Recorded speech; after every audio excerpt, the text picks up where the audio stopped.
How many stories does the Bible have? Does it have 50? Maybe 100, maybe 500? Maybe it's 1,372. How many stories? Well, in reality, the Bible only has one story. We often get confused about what the Bible is. Sometimes we think of it as a rule book with endless regulations that are really kind of obsolete for today.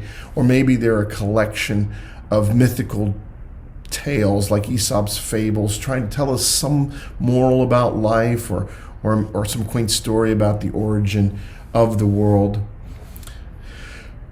The Bible is so much more than that. The Bible is the story of a divine romance, of God's pursuit of his people, and the fact that he will not be thwarted in his loving pursuit of him. He is pursuing his people.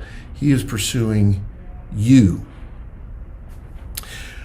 Now, in trying to communicate this, as any good parent knows, a story can be very powerful. And the Lord weaves this tale, not just from his imagination, but throughout history, because he wants to reach our hearts.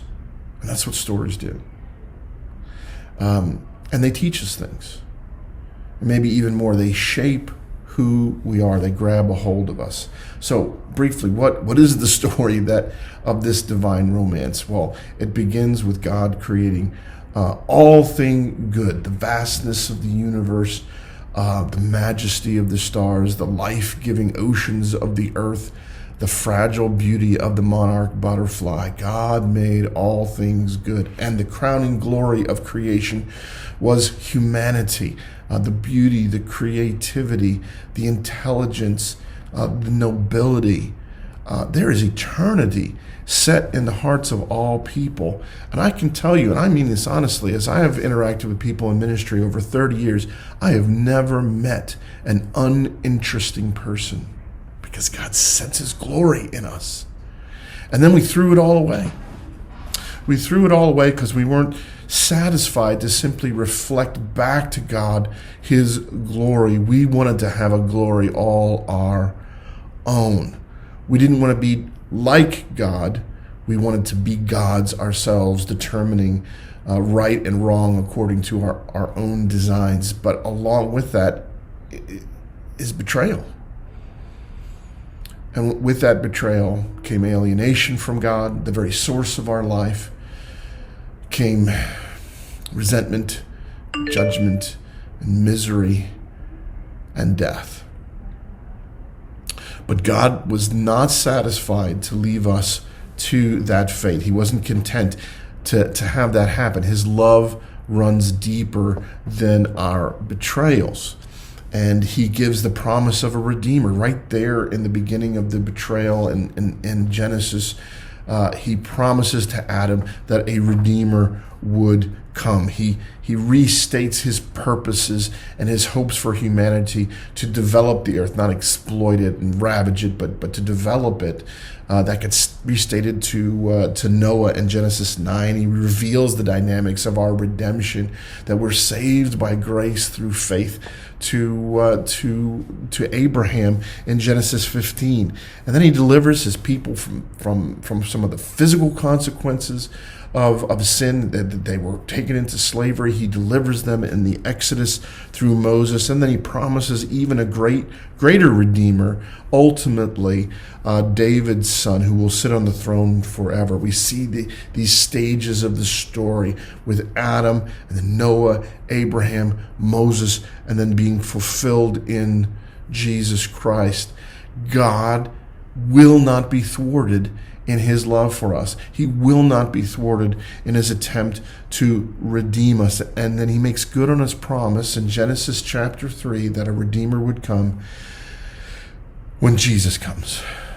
And he lives, and he dies, and he was raised from the dead for us. It's one grand story, and we see the triumph of that story in the Revelation 21, and Jesus is sitting on the throne, and he says, He who was seated on the throne said, "Behold, I am making all things new."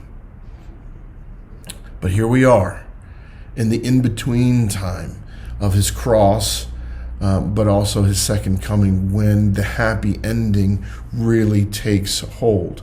Now, it doesn't often feel like we're on the way to a happy ending, but then again, in what story do the heroes ever feel like they're heading towards a happy ending?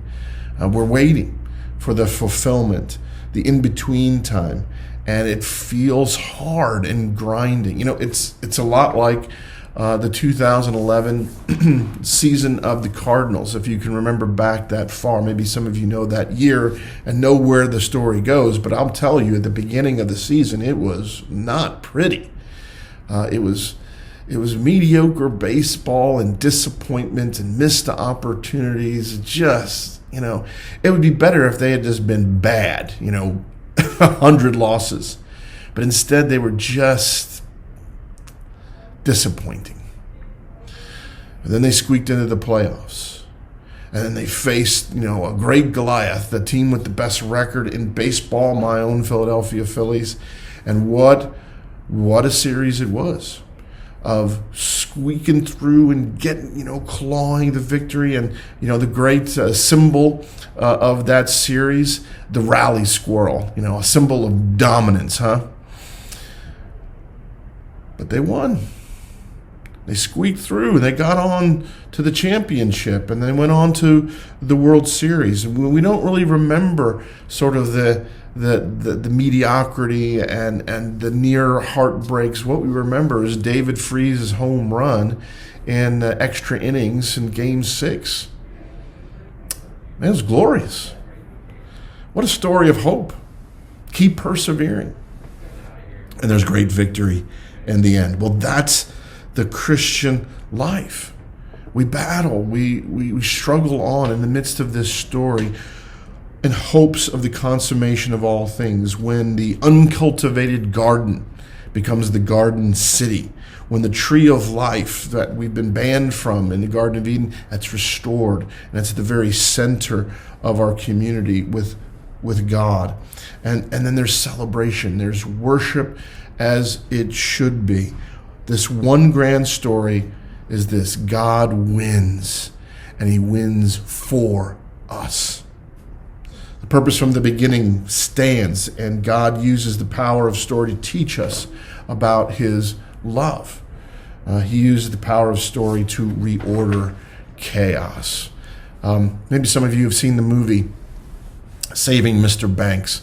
It's a movie about the making of Mary Poppins, the movie, and the two great heroes of this story are Walt Disney, played by Tom Hanks, and P.L. Travers, who wrote the story of Mary Poppins, and she's played by Emma Thompson. And it's a fascinating story because P.L. Travers, she was an unpleasant person. She was difficult, mercurial, and there were all kinds of back and forth that Walt Disney couldn't understand. Why is she being so difficult about the rights to this movie? I can't make this glorious movie until she gives me the rights. But then Disney figures out that this story of Mary Poppins is so dear to P.L. Travers, not just because she wrote it, but because of what it's about. It's about her own father and his alcoholism and her perceived failures of him and her desire to see him redeemed. And then he meets her in London. After it looks like it's all over, she won't give him the rights. And he has this conversation with her about stories and redemption. And he says, we all have our sad tales, but don't you want to finish the story? Don't you want to let it all go and not have life dictated by the past? It's not the children that Mary Poppins comes to save. It's their father. It's your father. George Banks will be redeemed. George Banks and all he stands for will be saved. Maybe not in life, but in imagination, because that's what we storytellers do. We restore order with imagination, and we instill hope again and again and again. That's what the story of Scripture does. It instills hope. It takes chaos and reestablishes order. And while the story does engage the imagination, it's also a true story. As Tolkien told his friend C.S. Lewis, yes, it's myth, but it's the true myth. And in it, we have redemption. In it, we have hope. I hope that as you engage with the one story of Scripture, you too find hope.